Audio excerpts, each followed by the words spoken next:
It's not uncommon to go through an operation like that. They were there to collect evidence and interview people, and that all got accomplished. So last night was a success. And that'll just take time now, because I'm assuming, just like we saw at the situation near the border, they take electronics. I'd imagine all that's going to take some time. We're not going to see an immediate arrest.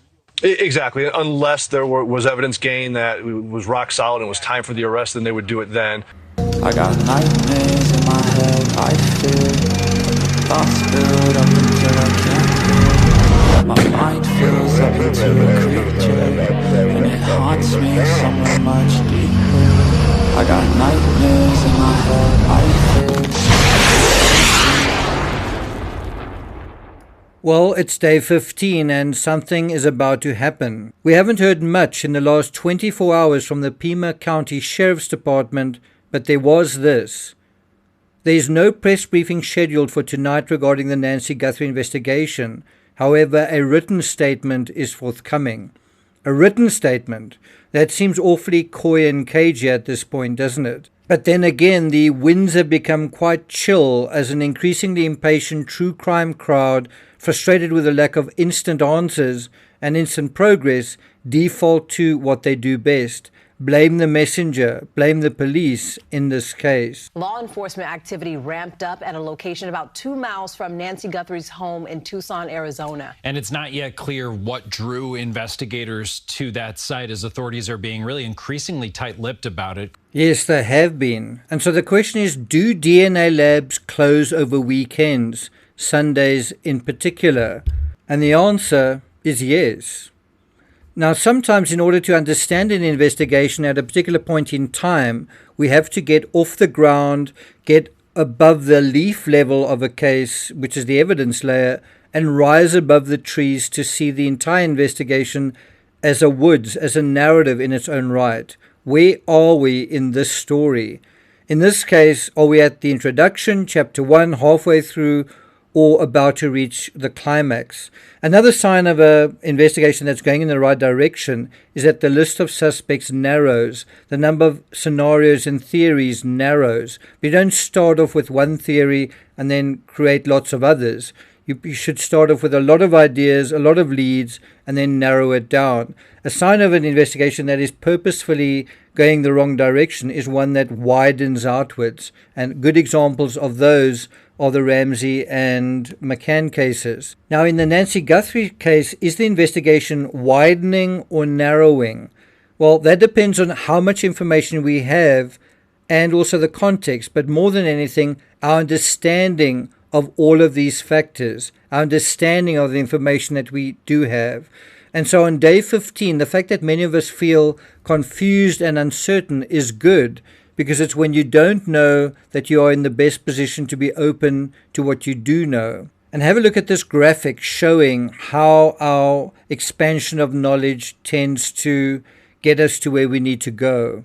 Now, one why question that I'm still asking and trying to find a decent answer to is, why was Nancy taken in the first place? And I have a few new fine-tuned thoughts on that, but for the purposes of this analysis, I just want to emphasize that we are very much still in the information phase of this investigation. We're moving through it at breakneck speed, yes, although the DNA analysis, I think, may have put a brake on it, given that the labs, as I say, don't typically work on weekends. Do they make exceptions for high-profile cases like this one? Well, I have no idea. Also, remember, there are numerous cases where we were under the impression that the cops had nothing, only for there to be some spectacular reveals when nobody expected it. That happened in the Koberger case, the Barry Morphew case, more recently Anna Kepner and also Gus Lamont, where it turned out that the suspects were probably suspects, if not all along, well then for a lot longer than the public were led to believe. Speaking of leading one to believe and a false sense of security, what do you think about this? Do you really think that someone could say this 15 days into an investigation when they already have video and DNA of the suspect? Search for Savannah Guthrie's abducted mom, Nancy, could take years, local sheriff says. And that's often what cops do. They lead us to believe something, But really what they're doing is leading the crooks to believe something, to give them a false sense of security. Remember, the perpetrators are watching all of the same developments we are, except they're doing so even more keenly and obsessively than we are. They've got a lot more riding on the answers and the outcome. And the cops know that. Look at this headline from the LA Times. Nancy Guthrie kidnapping investigation draws scrutiny as case drags on. So while the public are frustrated, impatient, and angry at what appears to be a lack of progress, the crooks are feeling relief, probably feeling more relaxed, even elated that the police seem to be stuck. Can you imagine how the crooks would react to this headline from People? Search for Savannah Guthrie's abducted mom Nancy could take years. How do you think they would react to that sort of news? Wouldn't they be happy to read a headline like that? Wouldn't that make them feel that they can kind of go back to business as usual? Wouldn't they feel that the cops are stuck, which means that they are now released from their kind of lying low situation? But the reality is the cops aren't stuck. They're just very busy collating data, and every second the digital news is tightening.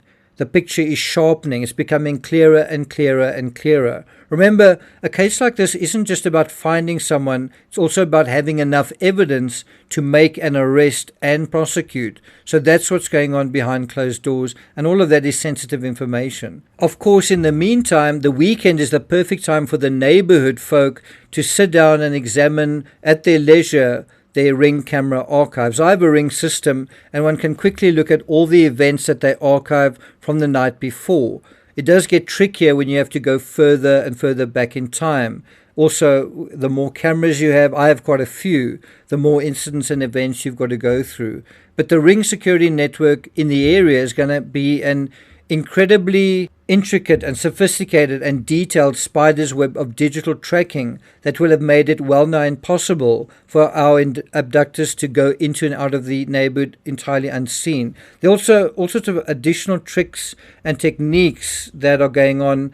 There's also trying to track Nancy's pacemaker, and I've heard that if you fly low with a helicopter and not very fast, you have a sensor that is actually able to pick up pacemakers. So that's another aspect to this whole investigation that's subtle and invisible and unseen.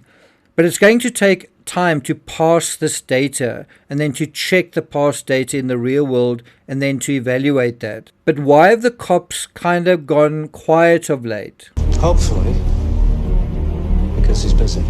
And we know they are busy. By the way, I always find it fascinating how often the most blatant criticism of law enforcement in America comes from ex-law enforcement. Look at this post on X. And check out this post from the same ex-law enforcement person, someone who used to be a cop for the NYPD, nogal. But he's actually wrong. This is from an article from 2024. But it seems like what this cop is trying to say to another cop is, vote of no confidence. That seems a bit premature if you ask me, but I guess time will tell. Anyway, I'm not going to take it further than that. I hope you had a good Valentine's Day. Happy Valentine's Day to one and all.